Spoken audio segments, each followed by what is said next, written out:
नमस्कार विद्यार्थी मित्रांनो, मी राऊत सर, संस्थापक व संचालक युनिक अकॅडमी स्पर्धा परीक्षा मार्गदर्शन केंद्र यवतमाळ। आपल्या Raut sir unique academy Yavatmal या यूट्यूब चॅनलवर तुमचं सर्वांचं मनपूर्वक स्वागत करतो। आणि तुम्ही जर का चॅनलवर नवे असाल तर प्रथम व्हिडिओला लाईक करा, चॅनलला सबस्क्राईब करा, घंटीचं बटन दाबा, ऑलवर सेट करा आणि व्हिडिओ सर्वांना शेअर नक्की करा। आपण आपल्या चॅनलवर सर्व स्पर्धा परीक्षा, शिक्षक भरती, TIT, TET यांच्या अपडेट्स आणि आपल्या चॅनलवर दररोज सायंकाळी 5 वाजता MPSC, TET, TIT, पोलीस भरती आणि सर्व स्पर्धा परीक्षांसाठी मोफत बॅच कंटिन्यू असते दररोज सायंकाळी 5 वाजता YouTube लाईव्ह। तर याची नोटिफिकेशन तुम्हाला रेग्युलर मिळण्यासाठी चॅनलला सबस्क्राईब करून घंटीवर प्रेस करा आणि ऑलवर सेट करा। सोबतच आपल्या राऊत सर युनिक अकॅडमी या ॲपमध्ये अत्यंत दर्जेदार अध्यापन, शिक्षक पात्रता परीक्षा TET 2024 संपूर्ण अभ्यासक्रम सर्व विषयांसह सर्व विषय 5ही विषय सर्व विषयांसह विथ टेस्ट सिरीज तुम्हाला फक्त 999 रुपयात अवेलेबल आहे। शिक्षक अभियोग्यता व बुद्धिमत्ता चाचणी TIT 2024 ही फक्त 1099 रुपयामध्ये सर्व विषयांसह आणि पोलीस भरती 999, सरळ सेवा MPSC 999। तुम्ही कोणतीही पेड बॅच घेतली, परीक्षा ऑनलाईन असेल तर तुम्हाला ऑनलाईन टेस्ट सिरीज फ्री राहील, परीक्षा ऑफलाईन असेल तर तुम्हाला ऑफलाईन टेस्ट सिरीज मोफत राहील। या सर्व आपल्या बॅच सोबत संपूर्ण लाईव्ह आणि रेकॉर्ड बॅच मिळेल, सर्व विषयांचे संपूर्ण नोट्स मिळेल, PDFs मिळेल, ई-बुक्स मिळेल, मोफत टेस्ट सिरीज, मागील वर्षी झालेले सर्व सराव पेपर मिळेल, याच्यामध्ये व्हिडिओ डाउनलोड करता येईल आणि बॅचचा कालावधी 365 दिवसांचा आहे आणि परीक्षा याच्याही पलीकडे गेली तर कालावधी परत वाढवणं मिळेल आणि एक व्हिडिओ तुम्हाला कितीही वेळा बघता येईल। या व्हिडिओच्या डिस्क्रिप्शन बॉक्समध्ये आपल्या ॲपची लिंक दिलेली आहे, त्यावरून ॲप डाउनलोड करा आणि आपल्या क्लासच्या माध्यमातून आतापर्यंत हजारो विद्यार्थ्यांनी TET पास केलेली आहे। गेल्या शिक्षक भरती 2022 मध्ये आपले 1000+ विद्यार्थी सध्या लागलेल्या याद्यामध्ये नोकरीवर कार्यरत आहे। पुढील यादीमध्ये तुमचं नाव तुम्हाला स्वतःला बघायचं असेल, TET पास व्हायची असेल, TIT पास होऊन स्कोर करून आपलं नाव यादीमध्ये जर बघायचं असेल तर आताच डिस्क्रिप्शन बॉक्समधील ॲपच्या लिंकला टच करा आणि त्या लिंकवरून ॲप डाउनलोड करा आणि बॅच परचेस करा आणि यशाचे भागीदार व्हा। चला, आपण काय बघत आहोत हे लक्ष द्या पहिल्यांदा सर्वांनी। मराठी व्याकरण TET 2013 पासून बघा, इथे आपण काय केलेलं आहे, हा थंबनेल या ठिकाणी कंटिन्यू केलेला आहे, हे लक्ष द्या व्यवस्थित, प्रत्येकानं कसं राहील सर। पहा, TET शिक्षक पात्रता परीक्षा मराठी व्याकरण IMP घटक, मी वारंवार सांगतोय, परत तुम्हाला हेच घटक करा, समजून घ्या मला काय म्हणायचं आहे। हेच घटक करा, हेच घटक केल्याच्या नंतर पैकीच्या पैकी तुमचे 30ही प्रश्न कव्हर होतील, पैकीच्या पैकी तुमचे 30ही प्रश्न कव्हर होतील, हे लक्षात घ्या। म्हणजे घटकामध्ये काय आहे सर, कोणत्या घटकावर कोणत्या वर्षी किती प्रश्न विचारले आणि कोणत्या घटकावर बघा, कोणत्या घटकावर प्रश्न विचारतात आणि कोणत्या घटकावर प्रश्न विचारत नाही, कोणते घटक महत्त्वाचे आहे, कोणत्या घटकांना काय वेटेज आहे, ह्या गोष्टीचं ॲनालिसिस केल्याशिवाय, वारंवार सांगतो, प्रश्नपत्रिकांचं ॲनालिसिस केल्याशिवाय आपण अभ्यासाला हात नाही लावायचा। पत्रिकांचं ॲनालिसिस आपल्या समोर असणं जरुरी आहे, हे या ठिकाणी लक्षात ठेवा। तर बघा, आपण काय बघणार आहोत संपूर्ण व्हिडिओमध्ये, मराठी व्याकरण महत्त्वाचे घटक 2013 पासून तर प्रत्येक घटकानुसार किती प्रश्न आलेले आहे आणि कोणते प्रश्न मराठी व्याकरणासाठी तुम्हाला TET पेपर 1 आणि पेपर 2 ला असणार आहे, हे लक्षात घ्या। आणि परीक्षेत काय विचारणार आणि तुम्ही काय वाचाल, 30 पैकी 30 गुण मिळवण्याचा हा मूलमंत्र आपण या व्हिडिओच्या माध्यमातून तुम्हाला देणार आहोत। तर तुम्ही जे लोक चॅनलवर नवे असाल त्यांनी चॅनलला सबस्क्राईब करा, घंटीचं बटन दाबा, ऑलवर सेट करा आणि व्हिडिओ सर्वांना शेअर नक्की करा, व्हिडिओला लाईक करायला अजिबात विसरू नका। चला, आपण काय करूया, तर इथे व्हिडिओ सुरू करूया। तर ह्या ठिकाणी बघा कसं आहे सर, लक्ष द्या, मराठी भाषा व काही महत्त्वपूर्ण संकल्पना। आता मी जो मराठी व्याकरणाचा संपूर्ण अभ्यासक्रम आहे, जो आपल्या ॲपमध्ये पूर्ण व्हिडिओच्या माध्यमामध्ये लाईव्ह आणि रेकॉर्डिंगच्या माध्यमामध्ये ॲड केलेला आहे, तर ज्यांनी बॅच घेतलेली आहे त्यांनी सुद्धा ह्या गोष्टी 100% तंतोतंत फॉलो करा आणि ज्यांनी बॅच घेतलेली नाही त्यांनी सुद्धा ह्या गोष्टी ॲज अ टीच 100% तंतोतंत जसेच्या तशा फॉलो करा, हे मला सांगायचं आहे, हे लक्षात घ्या। बघा, मराठी भाषा व काही महत्त्वपूर्ण संकल्पना, हे तुम्हाला वाचत बसायची गरजच नाही आहे, हे लक्षात घ्या। तर इथे काय, तर 0 प्रश्न आतापर्यंत झालेले आहे, 2013 पासून 21 पर्यंत ह्या ठिकाणी 0 प्रश्न विचारले गेलेले आहे। मात्र वर्ण विचारामध्ये लक्षात ठेवा, वर्ण विचारामध्ये तुम्हाला आतापर्यंत 3 प्रश्न झालेले आहेत. लक्षात घ्या, 3 प्रश्न झालेले आहेत. आणि या वर्णमालेमध्ये वर्ण विचारामध्ये एक गोष्ट कायमच लक्षात ठेवा की कठोर वर्णावरच प्रश्न विचारला जातो भाऊ. वर्णामध्ये बऱ्याचदा प्रश्न कशावर विचारला गेलेला आहे, वर्णमालेची गोष्ट जर सर तुम्ही म्हणत असाल तर प्रश्न कशावर हे लिहून घ्या, प्रश्नपत्रिकाचा अनालिसिस करा. कठोर वर्ण मराठीमध्ये एकूण कठोर वर्ण किती आहे ते मी इथे सांगून देतो, म्हणजे पुढे कठोर वर्णावर प्रश्न आला की तुमचा कार्यक्रम सेट झाला पाहिजे. हे लक्षात घ्या. इथे काय सांगा, क च ट त प, इथे क ख च छ ट ठ त थ प फ, ही सर्व व्यंजने लक्ष द्या. ही काय म्हणून सांगा, ही 10 व्यंजने आणि प्लस इथे काय म्हणून सांगा, श स आणि श. तर हे 13 वर्ण कठोर आहे. तर याच्यापैकीच एकावर 3ही वेळा वर्णमालेमध्ये प्रश्न आलेला आहे, टीईटी पेपर 1 ला आणि टीईटी पेपर 2 ला. त्याच्यानंतर काय म्हणून संधीवर प्रश्न येतो. बघा संधीवर प्रश्न, तर संधीवर वर्ण विचारावर आतापर्यंत एकूण किती प्रश्न झालेले आहे, तर इथे 3 प्रश्न झालेले आहे वर्ण विचारावर. संधीवर आतापर्यंत सर्व प्रश्न जर आपण संधी ओळखा विग्रह करा, संधी ओळखा विग्रह करा. बघा संधीचा प्रकार सांगा. तर अशा प्रकारचे तुमच्या 2013 पासून आतापर्यंत इथे 1 2 3 4 5 6 एकूण सर प्रश्न किती विचारलेले आहे, 6 प्रश्न विचारलेले आहेत. मग 6 प्रश्न जर विचारलेलं असेल, लक्षात घ्या 6 प्रश्न या ठिकाणी जर विचारले गेलेले असेल तर एक गोष्ट लक्षात घ्या, चॅप्टरवर आपल्याला प्रॉपर फोकस करावा लागते. म्हणजे महाराष्ट्र राज्य शिक्षा परिषदेच्या लिस्टमध्ये कोणता चॅप्टर आहे, तर संधी हा चॅप्टर आहे असे या ठिकाणी आपल्याला म्हणायला अजिबात हरकत नाही. हे लक्षात घ्या. चला आता परत एक गोष्ट पुन्हा सांगतो तुम्हाला, कशी राहील पहा. या ठिकाणी बघत असताना महत्वाची गोष्ट काय आहे सर, तर शब्द विचार. बघा शब्द विचार म्हटल्याच्या नंतर शब्दांच्या जातींची जी प्रस्तावना आहे त्याच्यावर कोणताही प्रश्न नाही, म्हणजे थेरीच्या स्वरूपाचा कोणताही प्रश्न नाही. फक्त एक टिपिकल क्वेश्चन आहे, शब्दांच्या सव्यय अव्यय अशा मिळून जाती किती आहेत, सव्यय अव्यय अशा मिळून शब्दांच्या जाती किती आहे, तर त्या शब्दांच्या जाती किती आहे सर, 8 आहे. हे लक्षात घ्या. नंतर नाऊनवर प्रश्न आहे, भाववाचक नाम नसलेले ओळखा, सामान्य नाम नसलेले ओळखा, विशेष नाम ओळखा, नामे ओळखा, एकूण किती नामे आलेली आहे. म्हणजे नाऊन हा चॅप्टर तुम्हाला प्रॉपर करायचा आहे. तर ह्या ठिकाणी हे विसरू नका. जनरली वेटेज बघा 1 2 3 4 5 6, तर असे एकूण प्रश्न त्या ठिकाणी आलेले आहे मित्रांनो. टीईटी पेपर 1 पेपर 2 2013 पासून तर आपण लक्षात घेऊया, तर आतापर्यंत 2021 पर्यंत लक्षात घ्या. नंतर लिंग विचारावर वचन विचारावर प्रचंड फोकस आहे.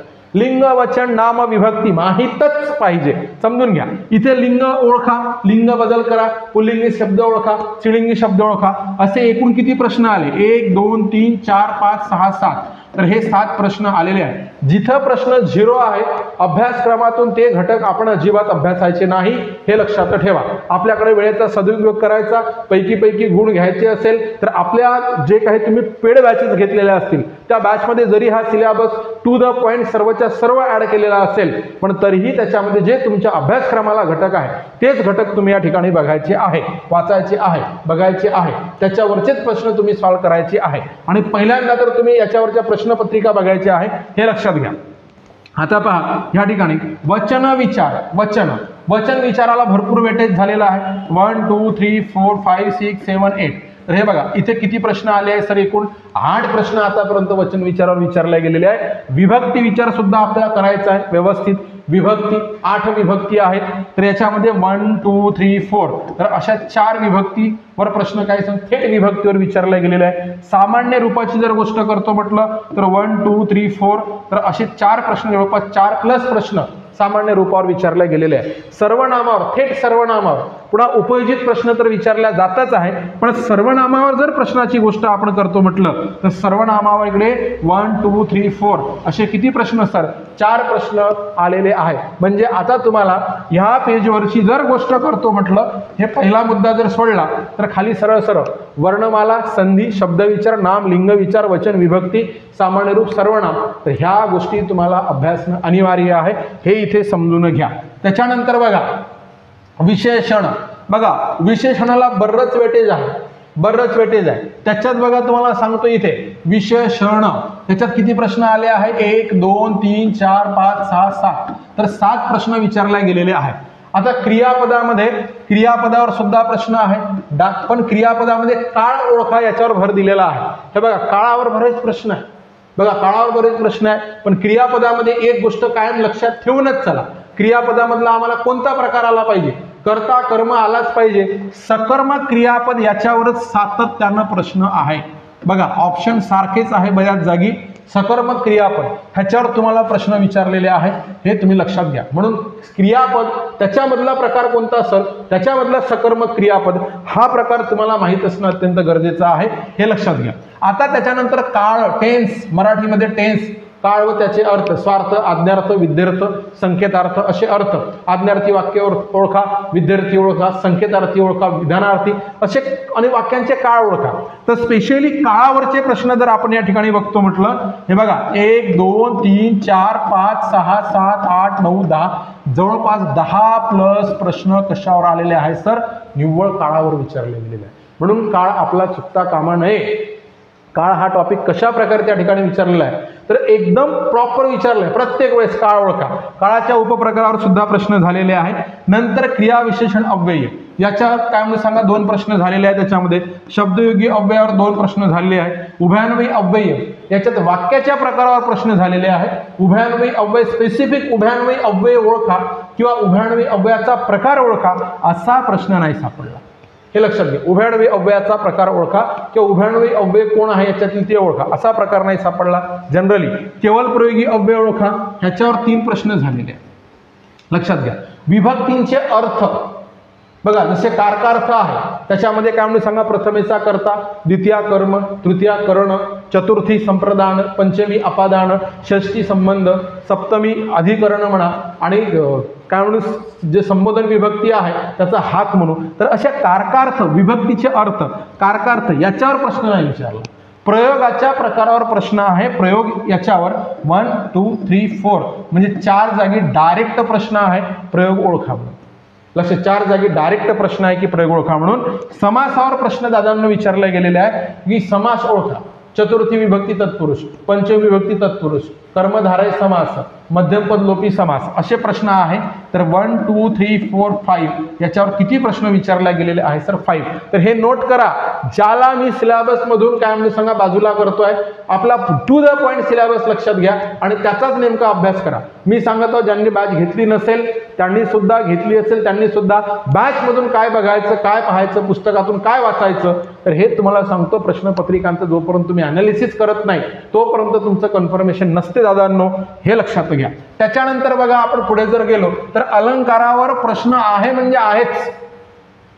एवढ्या सर्व परीक्षामध्ये बघा, इथे आपण अलंकाराची गोष्ट जर करतो म्हटलं 1 2 3 4 5 6 7 म्हणजे सर्वच प्रश्नपत्रिकामध्ये अलंकारावर प्रश्न विचारला गेलेला आहे.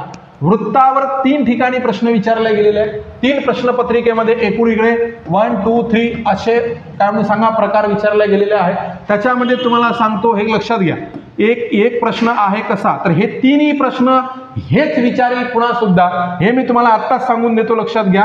तर कोणते प्रश्न सर, तर ह्याच्यामध्ये बघा, एक प्रश्न विचारला आहे भुजंग प्रयात. हा, भुजंग प्रयात याचे गण कोणते? तर याचे गण आहे य य य य य 4 वेळा.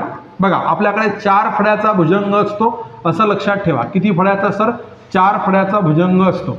तर हे आम्ही लक्षात ठेवायचं, ये 4 वेळा, लक्षात घ्या, ये 4 वेळा. तर असं आपण लक्षात घेऊया. तर हे झाले भुजंग प्रयात, एक प्रश्न विचारलाय. त्याच्यानंतर शार्दूल विक्रीडितचे गण तुम्हाला एका जागी विचारलेले आहेत, लक्षात घ्या. शार्दूल विक्रीडित, हा, शार्दूल विक्रीडितचे गण तुम्हाला विचारलेले आहेत. मग त्याच्यामध्ये गण आहे म स ज स त त ग. हे एवढं जे सांगतं, एवढं जरी पाठ केलं तरी वृत्ताचा प्रश्न सुटतो, हे लक्षात घ्या. शार्दूल म स ज स त त ग, लक्षात घ्या. त्याच्यानंतर तुम्हाला एक प्रश्न त्या मालिनीवर झाला, मालिनीवर. मग मालिनीवर काय सांगा, न न म य य. तर असे तुम्हाला गण विचारलेले आहेत. आणि विशेष म्हणजे वृत्त प्रकारामध्ये 3ही प्रश्न अक्षरगण वृत्तावरच आहे. अक्षरगण वृत्तावरच आहे. मात्रा वृत्तावर प्रश्न नाही आहे, छंदावर प्रश्न नाही आहे, लक्षात घ्या. मात्रा वृत्तावर, छंदावर, मुक्त छंदावर प्रश्न नाही आहे. कशावर प्रश्न आहे सर, तर हे अक्षरगण वृत्तावरच प्रश्न आहे, हे समजून घ्या. म्हणून मग कोणती 3 अक्षरगण वृत्त आम्हाला विचारली, तरी एक विचारलं तुम्हाला मालिनी, करूनच जायचं. गण आणि नाव पाठ ठेवायचं, न न म य य. लक्षात घ्या. भुजंग प्रयात इथे काय म्हणून सांगा, य य य य 4 वेळा. आणि शार्दूल विक्रीड मस जस तत ग. आता मस जस तत ग हे तिकडे एकूण यांचे अक्षरगण वृत्ताचे प्रकार 15, मात्रा वृत्ताचे प्रकार 16 आणि बाकी अदर चॅप्टरचा मॅटर हे एवढा लक्षात ठेवण्यापेक्षा एवढं लक्षात ठेवा, तुम्हाला मस जस तत ग एवढे पाठ होत नाही. तर मग परीक्षेमध्ये काय होतं माहिती का, की असं कसं झालं ग म्हणजे पास व्हायला पाहिजे होतो, तर मार्क कमी पडले, असं होऊ नये. बघा वाक्य पृथक्करण. आता त्याच्यानंतर बघा वाक्यांच्या प्रकारावर बरेच प्रश्न आहे. वाक्यांच्या प्रकारावरचे प्रश्न आपण जर बघतो म्हटलं तर वाक्यांच्या प्रकारामधील प्रश्नावर 1 2 3 4 5 6 7 तर इथे किती प्रश्न आहे सर, 7 क्वेश्चन आहे. वाक्यांचे प्रकार, आद्यार्थी वाक्य ओळखा, प्रश्नार्थी ओळखा. कोणतं वाक्य प्रश्नार्थीने असा पॅटर्न राबवतात, म्हणजे 3 वाक्य प्रश्नार्थी आहे, त्यात 1 वाक्य उद्गारार्थी दिलेला आहे आणि याच्यातील कोणतं वाक्य प्रश्नार्थी नाही आहे असा पॅटर्न राबवतात. म्हणून आपल्याला उद्गारार्थी प्रश्नार्थी वाक्य विशेष करून जायची आहे. होकारार्थीचं नकारार्थी करा. बघा तो भित्रा आहे म्हणजे तो शूर नाही, असं लक्षात ठेवा. वाक्य पृथक्करणवर फक्त एकच प्रश्न होता आणि तोही प्रश्न काय विचारला गेला हे मी तुम्हाला सांगतो. बघा वाक्य पृथक्करण एकच प्रश्न होता, वाक्याचा उद्देश ओळखा, उद्देश कोण आहे, तर असा तुम्हाला प्रश्न विचारला गेलेला होता. वाक्य संश्लेषण, वाक्य विश्लेषण, बघा वाक्य रूपांतर करा असा प्रश्न नव्हता, हे लक्षात घ्या. वाक्य रूपांतर लक्षात घ्या, वाक्य रूपांतर हा सुद्धा इथे प्रश्न नाही आहे. बघा इकडे काय करा, तर हे काय म्हणून सांगा 0 0 0. लक्षात घ्या वाक्य रूपांतर असाही प्रश्न आम्हाला फारसा वाक्य रूपांतरामध्ये याच्यात प्रश्न आलेला आहे. कशावर प्रश्न आलाय सर म्हणा, तर हे लक्षात घ्या. एकूण तुम्हाला 2 प्रश्न मला दिसले तर ते मी इथं आवर्जून नमूद करतो. बघा ते 2 प्रश्न फक्त याच्यावर आहे वाक्य रूपांतरमध्ये, हे लक्षात ठेवा. कसं सर, तर होकारार्थी वाक्य आहे त्याचं नकारार्थी करा आणि वाक्य जर नकारार्थी असेल तर त्याचं होकारार्थी कसा करा. तर असे एकूण 2 किंवा 3 प्रश्न आतापर्यंत तिथे ऍड झालेले आहे.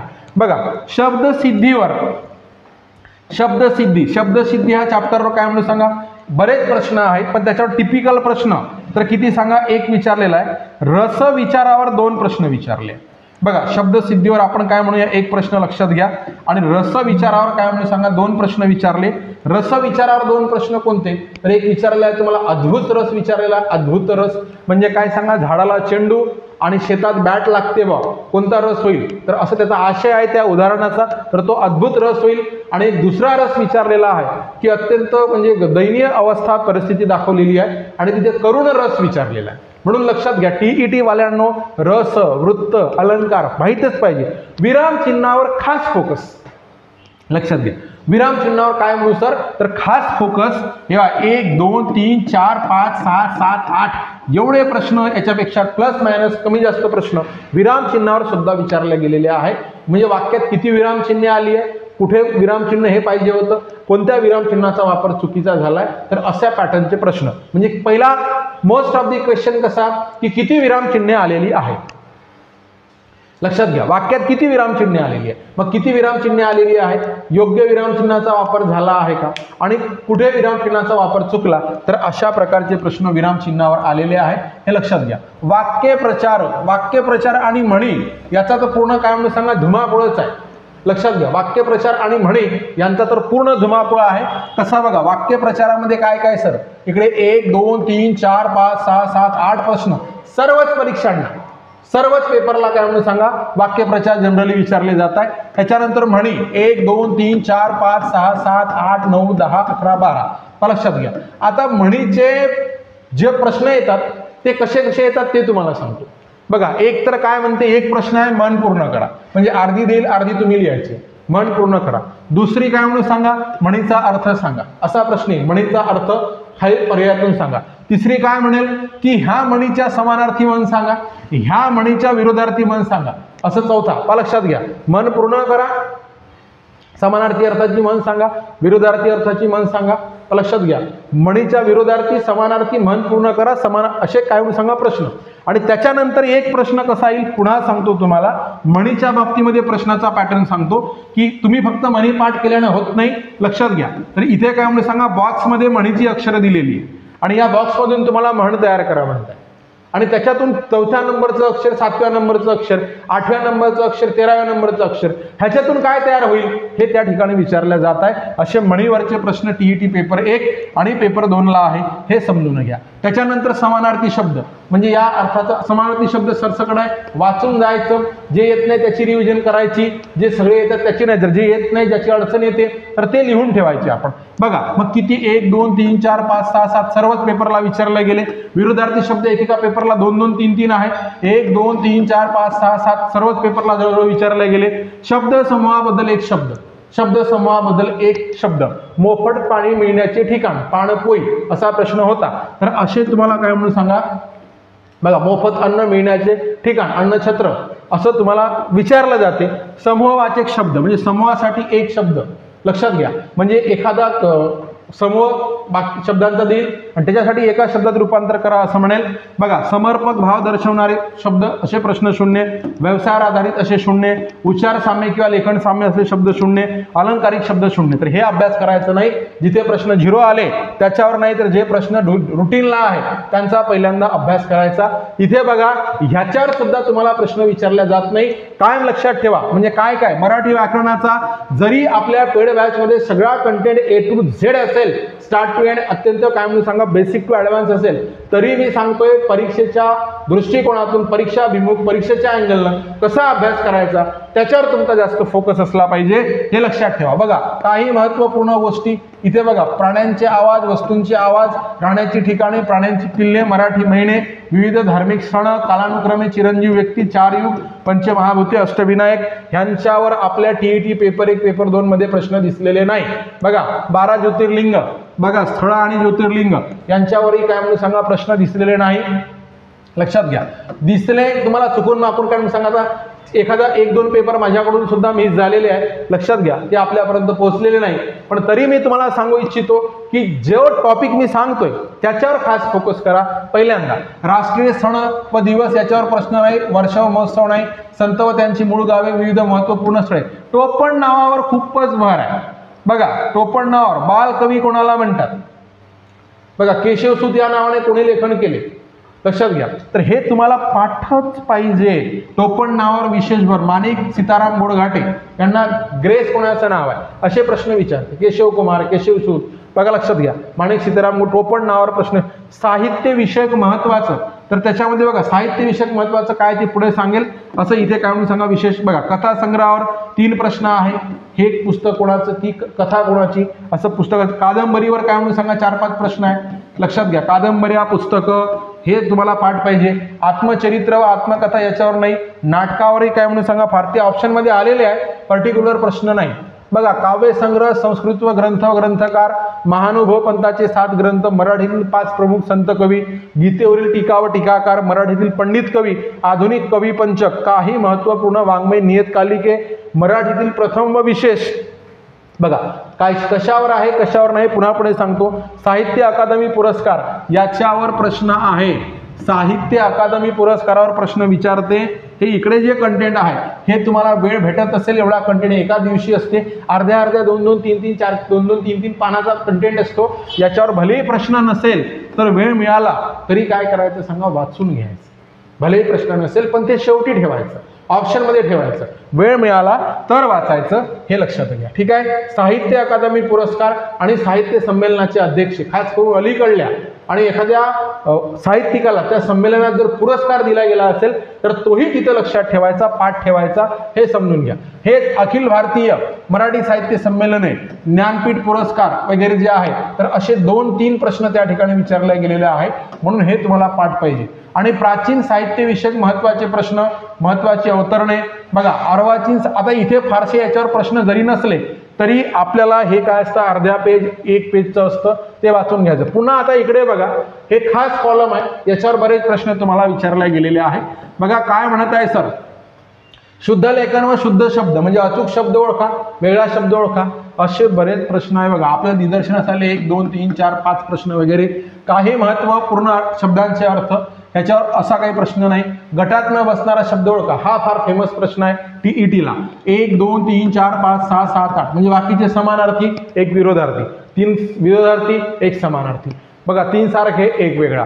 तीन काय म्हणून सांगा, सजीव एक निर्जीव, तीन निर्जीव एक सजीव. तर अशी शब्द असतात. गटात न बसणारे शब्द ओळखा असा तुम्हाला प्रश्न येतो. अशुद्ध शब्द, इथे 2-3 प्रश्न झाले अशुद्ध शब्दावर. बघा हे अशुद्ध शब्द म्हणजे शुद्ध लेखन, अशुद्ध शब्द. बघा पत्र प्रकार, तुम्ही समजा तुमच्या भावाने प्रथम क्रमांक मिळवला, कोणतं पत्र लिहा, तर कोणतं पत्र, अभिनंदन पत्र. तुम्हाला नोकरी पाहिजे, काय सांगा, तुम्हाला तुमच्या नालीची तक्रार करायची, तक्रार पत्र, अभिनंदन पत्र. काय म्हणून सांगा, एक सांत्वन, एखाद्या काही डेथ झाली, सांत्वनपर पत्र. आईवडिलांना आपल्या काय लिहायचं, तिचं स्वरूप. तर हे असे पत्राचे सगळे, पत्राचे सर्व प्रकार, निबंधाचे सर्व प्रकार माहीत पाहिजे. महत्त्वाच्या संस्था संघटना कुठे आहेत ते माहीत पाहिजे. एक प्रश्न आला खालीलपैकी कोणती संस्था मुंबई बाहेर आहे म्हणे, असा प्रश्न. उपसर्ग घटित शब्द, याच्यावर बरेच प्रश्न आहे, 1 2 3 4 5 6. रस, याच्यावर तुम्हाला सांगितलं 2 प्रश्न आहे, मागे गेलं. आणि शब्द तयार करा, एखादा मोठा शब्द देईल आणि त्याच्यापासून वेगवेगळे शब्द तयार करा असं तुम्हाला सांगेल दादांनो. नंतर प्रत्यय घटित शब्द, जसं टाकाऊ, जळाऊ, हरामखोर, भांडखोर असे शब्द, प्रत्यय घटित शब्द, त्याच्यावर 4 प्रश्न. कर्त्यावर 1 प्रश्न झाला, उद्देश ओळखा. कर्मावर 1 प्रश्न झाला. लेखन नियमानुसार होणाऱ्या चुका, ते विरामचिन्हामध्ये वेगळे प्रश्न. आणि इकडे ह्रस्व दीर्घाच्या चुका, असे 2-3 प्रश्न पाहायला मिळाले. शब्द समूहासाठी योग्य शब्द, हे आपण आधी डिस्कशन केलं. पत्र लेखन प्रकार 2 प्रश्न आहे, निबंध लेखन प्रकार 2-3 प्रश्न आहे, संमेलनाचे अध्यक्ष 2-3 प्रश्न आहे. आद्य साहित्यिक, हे तर माहितीच पाहिजे. आद्य साहित्यिकामध्ये लीळा चरित्र, माहीम भट्ट, हे काय म्हणून सांगा, आद्य पहिलं चरित्र. बघा पहिला ग्रंथ काय म्हणू आपण, तर इकडे मुकुंदराज यांनी वगैरे लिहिला विवेक सिंधू. तर तसं आद्य साहित्यिकावर, त्यांच्या साहित्यावर प्रश्न येतात. साहित्य व साहित्यिक म्हणजे साहित्य आणि त्यांचं साहित्यिक, त्यांची रचनाकृती, याच्यावर 7 प्रश्न. आद्य साहित्यिकावर 7 प्रश्न. संमेलनाचे अध्यक्ष याच्यावर प्रश्न. मला या व्हिडिओच्या निदर्शनातून हे सगळे टू द पॉइंट, हे याच्यावर तुम्हाला प्रश्न आलेले आहे. म्हणून हे टॉपिक तुम्हाला कोणत्याही परिस्थितीमध्ये, तुम्ही म्हणता आता वेळ नाही, असा आहे तसा आहे, ते काही असेल तरी हे टॉपिक तुम्हाला करावेच लागते दादा. हे टॉपिक केल्याशिवाय तुमचं होणार नाही. बघा ज्यांनी बॅच घेतली नसेल त्यांनी कृपया या व्हिडिओच्या डिस्क्रिप्शन बॉक्समध्ये लिंक आहे, बॅच घ्या. बॅचमध्ये सर्व विषय अत्यंत टू द पॉइंट शिकवले जातात, दर्जेदार पद्धतीने शिकवले जातात. यूट्यूबला आपले डेमो लेक्चर आहे, 5 वाजता फ्री बॅच आहे, ती बॅच बघा. शिक्षक पात्रता परीक्षा TET 2024 संपूर्ण अभ्यासक्रम फक्त 999 रुपयात टेस्ट सिरीजसह. शिक्षक अभियोग्यता आणि बुद्धिमत्ता चाचणी टेस्ट सिरीजसह सर्व विषयांसह 1099 रुपयात. पोलीस भरती 999, सरळ सेवा 999. कोणतीही बॅच घेतली तर परीक्षा ऑनलाईन असेल, ऑनलाईन टेस्ट सिरीज, ऑफलाईन असेल, ऑफलाईन टेस्ट सिरीज. आणि या सर्व बॅचेस सोबत तुम्हाला काय मिळतं सर, तर संपूर्ण लाईव्ह प्लस रेकॉर्डेड बॅच, सर्व विषयांचे संपूर्ण नोट्स, ई-बुक्स, PDF, मोफत टेस्ट सिरीज मिळेल, मागील वर्षी झालेले सर्व सराव पेपर मिळेल. व्हिडिओ डाउनलोड करून तुम्हाला किती वेळा बघता येईल. आणि 365 दिवसाचा कालावधी, परीक्षा जर जास्त दूर गेली तर पुन्हा कालावधी वाढवून मिळेल त्याच्यामध्ये, आणि कितीही वेळा तुम्हाला व्हिडिओ बघता येईल. तर अशा प्रकारे मित्रांनो, जो मराठी ग्रामरचा अभ्यास आहे, जे 30 मार्क आहे, 30 पैकी 30 मार्क मिळवण्यासाठी हे टॉपिक अभ्यासा. पहिल्यांदा पेपर सेट बघा, पेपर सेटमधून तुम्हाला त्या टॉपिकच्या मध्ये सब टॉपिकवर सुद्धा कोणता प्रश्न येतो त्याचंही अनालिसिस करा आणि पैकी मार्क मिळवा. आता व्हिडिओच्या डिस्क्रिप्शन बॉक्समध्ये जा, ॲपची लिंक दिलेली आहे, त्याच्यावर ॲप डाउनलोड करा आणि आमच्यासोबत या. तुम्हाला नक्कीच यशाचे भागीदार बनवू. व्हिडिओ आवडला असेल व्हिडिओला लाईक करा, चॅनलला सबस्क्राईब करा, घंटीचं बटन दाबा, ऑलवर सेट करा आणि व्हिडिओ सर्वांना शेअर नक्की करा. धन्यवाद.